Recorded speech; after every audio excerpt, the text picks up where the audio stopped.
तो friend, this is Pankaj and welcome back to teaching exam study. दोस्तों, discuss करेंगे BPSC TRE के संबंध में जो सिलेबस है उसके संबंध में। जैसा कि आप लोग को पता है कि बीपीएससी टीआरई 3 की जो एग्ज़ाम है वो ख़त्म हो चुकी है और अब वो रिजल्ट की छात्रों में वेटिंग है कि कब रिजल्ट आएगी। लेकिन जो कोई भी टीआरई 4 की एग्ज़ाम देना चाहेंगे उन्हें ये संशय ज़रूर होगी कि बीपीएससी टीआरई की सिलेबस क्या होगी। इसके संबंध में ही आज हम डिस्कस करेंगे। काफ़ी इम्पोर्टेंट वीडियो है। आप अगर जब कभी भी टीआरई 4 की अगर रिक्ति आएगी उससे पहले आप एक बार नोटिफिकेशन को पढ़ लेंगे और उसमें सिलेबस जो है आपको इसी प्रकार हो सके तो मिलेगी, क्योंकि टीआरई 3 के अनुरूप ही जो आगे की एग्ज़ाम होगी उसकी सिलेबस निर्धारित की जाएगी। तो शॉर्ट वीडियो ही है, लेकिन चीज़ों को हम विस्तार से बताने की कोशिश करेंगे। उम्मीद करता हूँ आप वीडियो पूरा देखें और आपके समय को ज़्यादा लिए बिना हम स्टार्ट करते हैं इस इम्पॉर्टेंट टॉपिक को। आप ज़रूर देखें। दोस्तों, बीपीएससी टीआरई की जो एग्ज़ाम होगी उसके संबंध में पीआरटी की एग्ज़ाम होती है, 6 to 8 की एग्ज़ाम होती है, 9 to 10 की होती है और उच्चतर माध्यमिक यानी 11th और 12th की एग्ज़ाम होती है। तो इसकी जो चयन प्रक्रिया होती है उस चयन प्रक्रिया में जैसा कि आपको पता है कि एक ही परीक्षा होती है, रिटन एग्जामिनेशन। इसमें कोई भी साक्षात्कार नहीं होती है, लेकिन जो रिटन एग्जामिनेशन होती है उसकी जो सिलेबस है उसके अनुरूप हम डिस्कस करेंगे। आप यहाँ पे देख पा रहे हैं जो भी इम्पोर्टेंट चीज़ है उसको हम हाईलाइट कर चुके हैं ताकि आपको समझने में परेशानी ना हो। तो जहाँ तक चयन प्रक्रिया की बात है तो लिखित परीक्षा जो होती है वो लिखित परीक्षा वस्तुनिष्ठ के लिए परीक्षा संरचना एवं पाठ्यक्रम निम्नलिखित होंगे। जैसे भाषा अर्हता एवं सामान्य अध्ययन की जो एग्जामिनेशन होती है जिसमें प्रश्नों की संख्या 150 होती है। हम यहाँ पीआरटी की बात कर रहे हैं, प्राथमिक विद्यालय कक्षा 1 से 5 के जो भी टीचर बनेंगे उसके संबंध में। तो भाषा अर्हता सामान्य अध्ययन यानी प्रश्नों की कुल संख्या 150 होती है, जिसमें भाग 1 होती है, भाग 2 होती है और भाग 1 में 30 प्रश्न जो होती है उसमें भाषा अर्हता से संबंधित ली जाती है यानी क्वालिफाइंग पेपर होती है। और जो भाग 2 होती है उसमें जो होती है 120 नंबरों की प्रश्न पूछी जाती है पीआरटी में। यानी यहाँ पर बताई भी गई है कि यह पत्र 2 भाग में होंगे तथा भाग 1 एवं भाग 2। भाग 1 में भाषा अर्हता के लिए अंग्रेजी एवं हिंदी, उर्दू, बांग्ला भाषा का व्यवहारिक ज्ञान इस भाग में अर्हतांक क्रम में कम से कम 30% अनिवार्य है। यानी कि जो भाग 1 में 30 प्रश्न होगी, अगर मान लिया जाए कि हिंदी की जैसे होती है तो हिंदी की इसमें जो प्रश्न होती है वो 22 प्रश्न होती है और अंग्रेजी की प्रश्न जो होती है वो 8 प्रश्न होती है। दोनों मिलाकर, कोई एक विषय में 30% नहीं, दोनों मिला के अंग्रेजी और हिंदी की जो 30 प्रश्न होंगे दोनों मिलाकर के आपको कम से कम 9 नंबर लाना अनिवार्य है। तभी आप आगे की जो आप एग्ज़ाम होगी इसी में आपकी ओएमआर चेक की जाती है। जैसे आप ये क्वालिफाई हो जाते हैं उसके बाद से आपकी जो भाग 2 है 120 प्रश्नों की जो प्रश्न होगी वो चेक की जाएगी। तो इम्पॉर्टेंट है ये, जब तक आप इसे क्वालिफाई नहीं करेंगे तब तक आगे की प्रक्रिया नहीं होगी। वहीं भाग 2 की जो बात है उसमें सामान्य अध्ययन की पेपर होती है। सामान्य अध्ययन की जो पेपर होती है वो 120 नंबरों की होती है और आपकी जो मेरिट बनेगी इसी नंबरों पे बनती है। सामान्य अध्ययन में प्राथमिक गणित की प्रश्न होती है, मानसिक क्षमता की प्रश्न होती है और सामान्य जागरूकता और सामान्य विज्ञान, सामाजिक विज्ञान, भारतीय राष्ट्रीय आंदोलन, भूगोल और पर्यावरण शामिल है। उपरोक्त विषय पत्रों के पाठ्यक्रम SCERT या NCERT से संबंधित होंगे, लेकिन इसका स्तर उम्मीदवार हेतु निर्धारित न्यूनतम अर्हता के आलोक में होगा। यानी कहने का मतलब ये है कि अगर आप कक्षा 1 से 5 तक के टीचर बनते हैं तो आपकी जो अर्हता होगी यानी क्वेश्चन की पूछने की जो स्तर होगी वो 6 to 8 लेवल की होगी। तो आप 6 to 8 की लेवल की जो प्रश्न होगी बाज़ार में बिकने वाली SCERT की जो बुक्स हैं NCERT की बुक से ही आप अध्ययन करेंगे। इसके मुताबिक ही प्रश्नों का स्तर रहता है, जो कि पिछले एग्ज़ाम TRE 1 और TRE 2 में पूछी गई थी और आगे TRE 3 में भी पूछी गई थी। तो आने वाली संभावना जो है वो TRE 4 में भी ऐसे प्रश्न पूछे जाएंगे। तो ये तो बात हुई पीआरटी की। आगे हम बात करते हैं कक्षा 6 छठा से 8वां तक के टीचर के लिए। यहाँ भी आप देखेंगे कि भाषा अर्हता है, सामान्य अध्ययन है और विषय की परीक्षा है। जहाँ वहाँ पे 30 प्रश्न भाषा की थी और 120 प्रश्नों में बाकी सारे सब्जेक्ट डिवाइड थे। वहीं 6 to 8 के टीचर के लिए भाग 1 में उसी प्रकार से क्वालिफाइंग पेपर 30 नंबर की होती है।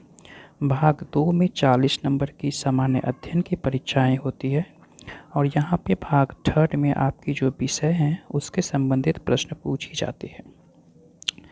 आगे हम देखते हैं कि शिक्षा विभाग के अंतर्गत मध्य विद्यालय के अध्यापक के लिए वर्ग 6 to 8 में यह पत्र 3 भाग में होंगे, भाग 1, भाग 2 एवं भाग 3। भाग 1 में भाषा अर्हता जिसमें 30 प्रश्न पूछी जाती है, जिसमें 22 प्रश्न जो होंगे वो लैंग्वेज के होते हैं, हिंदी के, और 8 प्रश्न जो है वो अंग्रेजी भाषा की पूछी जाती है, जिसमें आपको 9 नंबर लाना अनिवार्य है।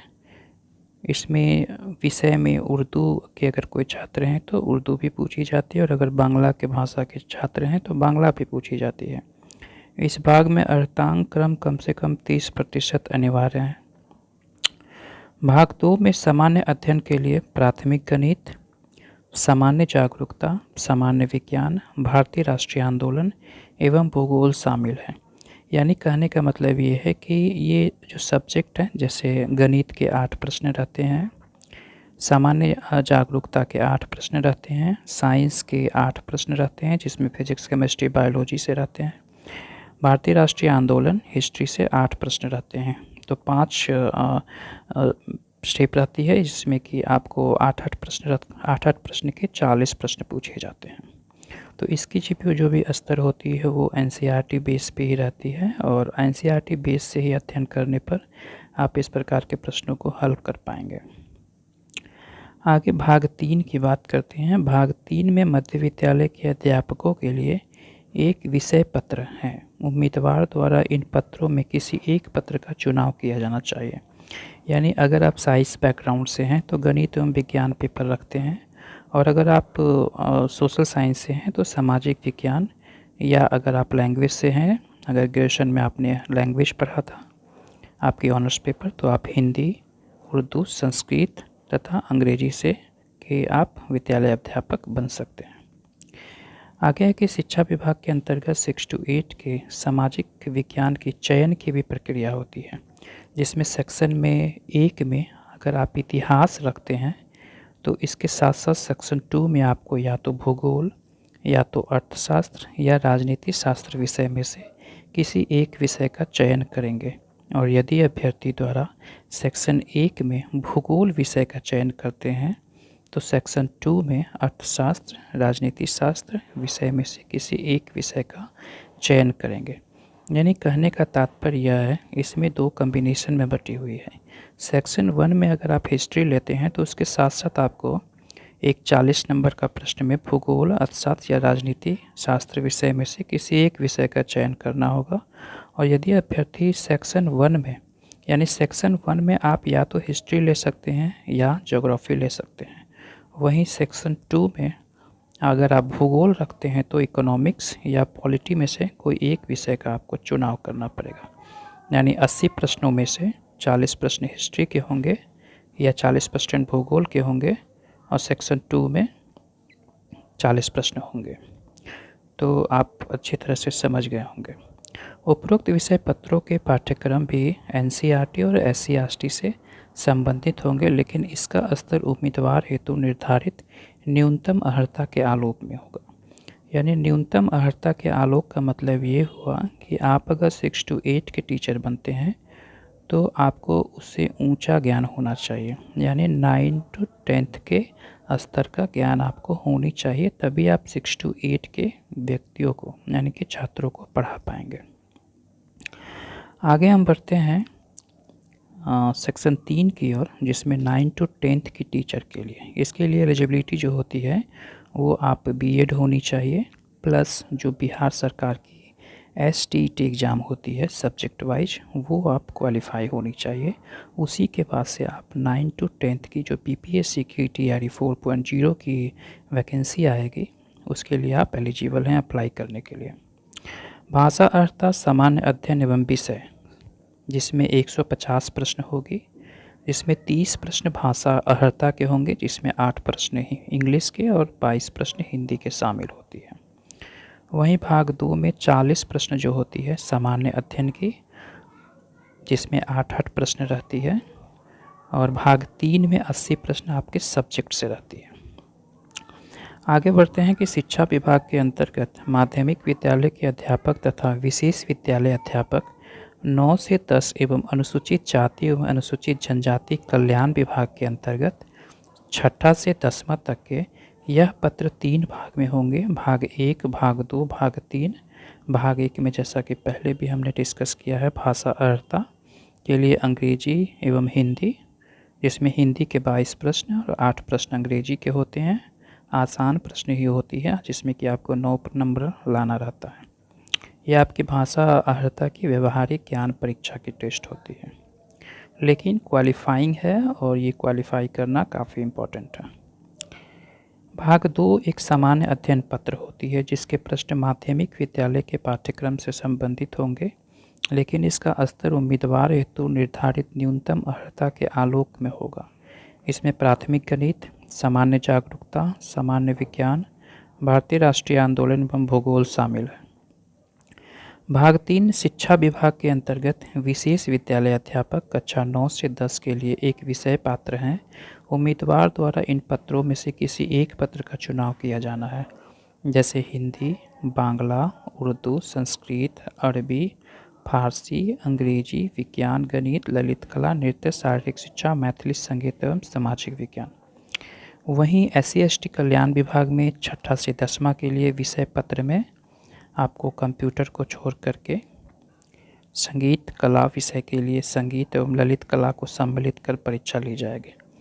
वहीं अगर हम मेन शिक्षा विभाग की जो वैकेंसी है, ज़्यादातर वैकेंसी इसी में रहती है और छात्रों के द्वारा इसी के द्वारा फॉर्म ज़्यादा भरी जाती है, जिसमें अनुसूचित जाति एवं अनुसूचित जनजाति कल्याण विभाग के वर्ग 6 से 10 के सामाजिक विज्ञान के चयन करने वाले अभ्यर्थी यदि सेक्शन 1 में उसी प्रकार प्रक्रिया है, इतिहास विषय का चयन करते हैं, तो उसके साथ सेक्शन 2 में आपको भूगोल, अर्थशास्त्र या राजनीति शास्त्र विषय में से किसी एक विषय का चयन करना होगा।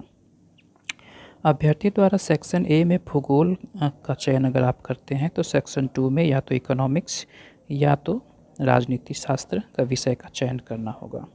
उपरोक्त विषय का पाठ्यक्रम SCERT NCERT के संबंधित होंगे, लेकिन उम्मीदवार हेतु निर्धारित न्यूनतम अर्हता के आलोक में होगा।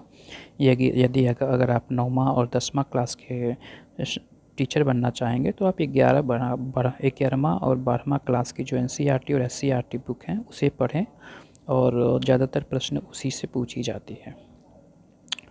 आगे भाग 4 की ओर हम चलते हैं, जो कि अंतिम है 11 और 12 के छात्रों के लिए, टीचरों के लिए। इसके लिए भी आपके पास BEd होनी चाहिए डिग्री, प्लस आपके पास पोस्ट ग्रेजुएशन की डिग्री होनी चाहिए, यानी मास्टर्स डिग्री। उसके साथ साथ आपको STET का जो एग्ज़ाम हर साल होती है, वो आपको क्वालिफाई होनी चाहिए आपके अपने विषय में। यहाँ भी 3 सेक्शन होती है। भाग 1 30 प्रश्न की होती है, जो कि क्वालिफाइंग नेचर की होती है, जिसमें हिंदी के 22 प्रश्न और अंग्रेजी के 8 प्रश्न सम्मिलित होती है, जिसमें आपको 9 नंबर लाना काफ़ी अनिवार्य है। भाग 2 में 40 प्रश्न होती है, जिसमें इतिहास की 8 प्रश्न, गणित के 8 प्रश्न, साइंस के 8 प्रश्न, करंट अफेयर्स के 8 प्रश्न और भूगोल के 8 प्रश्न, कुल मिलाकर 40 प्रश्न होती है। ये नंबर जो आपकी आएगी वो मेरिट बनती है, और भाग 3 जो होती है वो आपकी अपनी पेपर होती है। जिस विषय से आपने PG किया है उस विषय से ही प्रश्न पूछी जाती है। शिक्षा विभाग तथा अनुसूचित जाति एवं अनुसूचित जनजाति कल्याण विभाग के अंतर्गत उच्च माध्यमिक विद्यालय के अध्यापकों को वर्ग 11 से 12 के लिए यह पत्र 3 भाग में होंगे, तथा भाग 1, भाग 2 एवं भाग 3। भाग 1 भाषा अर्हता के लिए अंग्रेजी एवं हिंदी, उर्दू, बांग्ला भाषा की व्यवहारिक ज्ञान। इस भाग में कम से कम 30% अनिवार्य है, यहाँ भी दी गई है। वहीं भाग 2 में समान अध्ययन के पत्र होते हैं, जिसके प्रश्न उच्च माध्यमिक विद्यालय के पाठ्यक्रम से संबंधित होंगे, लेकिन इसका स्तर उम्मीदवार हेतु निर्धारित न्यूनतम अर्हता के आलोक में होगा। इसमें प्राथमिक गणित, सामान्य जागरूकता, सामान्य विज्ञान, भारतीय राष्ट्रीय आंदोलन एवं भूगोल शामिल हैं। वहीं भाग 3 में उच्च माध्यमिक विद्यालय के अध्यापक के लिए एक विषय पत्र हैं। उम्मीदवार द्वारा इन पत्रों में से किसी एक पत्र का चुनाव किया जाना है। हिंदी, उर्दू, अंग्रेजी, संस्कृत, बांग्ला, मैथिली, मगही, अरबी, फारसी, भोजपुरी, पाली, प्राकृत, गणित, भौतिकी, रसायन शास्त्र, वनस्पति विज्ञान, जंतु विज्ञान, इतिहास, राजनीति शास्त्र, भूगोल, अर्थशास्त्र, समाजशास्त्र, मनोविज्ञान, दर्शन शास्त्र, गृह विज्ञान, computer science, business studies, accountancy, संगीत, उद्यमिता संबंधित कुल 29 विषयों की लगभग परीक्षा होती है।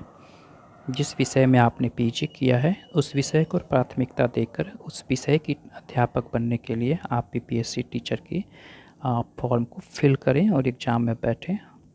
उपरोक्त विषय पत्रों का भी जो पाठ्यक्रम होगा वो एससीईआरटी और एनसीईआरटी से संबंधित होंगे, लेकिन इसका स्तर जो होती है वो उस आपकी जो एलिजिबिलिटी है उससे ज़्यादा होती है। यहाँ पर कुछ इम्पोर्टेंट बिंदु है, जैसे भाषा अर्हता भाग एक क्वालिफाइंग होगा। सभी विद्यालय अध्यापक के लिए ली जाने वाली लिखित परीक्षा वस्तुनिष्ठ एवं बहुविकल्पीय यानी एमसीक्यू ऑब्जेक्टिव आधारित होती है और प्रत्येक गलत उत्तर के लिए ऋणात्मक अंक नहीं होगा, यानी कि निगेटिव मार्किंग नहीं दी जाएगी, जिसमें कि आप 150 के 150 क्वेश्चन समय के अंदर ही बना लें। आपकी कोई भी नकारात्मक अंक नहीं काटी जाएगी आपकी गलत उत्तर पे। बिहार राज्य विद्यालय अध्यापक नियमावली 2023 की कंडिका के आलोक में परीक्षा के लिए अर्हतांक नियत करने का विवेकाधिकार आयोग को होगा। क्रमिक एवं प्रशासनिक सुधार विकल्प संख्या इतना यहाँ से इम्पोर्टेंट है कि शामिल सामान्य वर्ग के उम्मीदवारों को 40% यानी कि जो यूआर और ईडब्ल्यूएस कैटेगरी के कैंडिडेट हैं उन्हें क्वालिफाई करने के लिए 40% नंबर 150 में नहीं बल्कि 120 में, यानी 120 में आपको 40% नंबर यानी 12 चौक 48 नंबर आपको अनिवार्य है क्वालिफाइंग के लिए।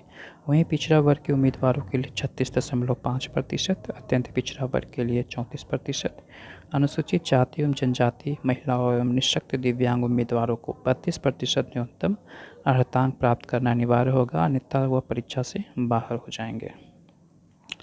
आगे कि मेधा सूची का निर्धारण कैसे होता है। लिखित परीक्षा के कुल प्राप्तांक भाग 2 एवं भाग 3 के आधार पर आयोग सफल अभ्यर्थियों की औपबंधिक मेधा सूची तैयार करेगा और लिखित परीक्षा के कुल प्राप्तांक समान होने की स्थिति में चयनित विषय का प्राप्तांक तथा चयनित विषय का समान अंक होने की स्थिति में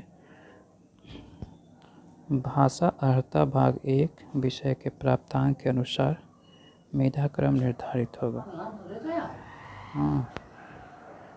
भाषा अर्हता भाग 1 विषय में प्राप्तांक समान होने की स्थिति में उम्र तथा उम्र में समानता होने पर देवनागरी लिपि में वर्णमाला के अनुसार नाम वाले उम्मीदवार की वरीयता दी जाएगी।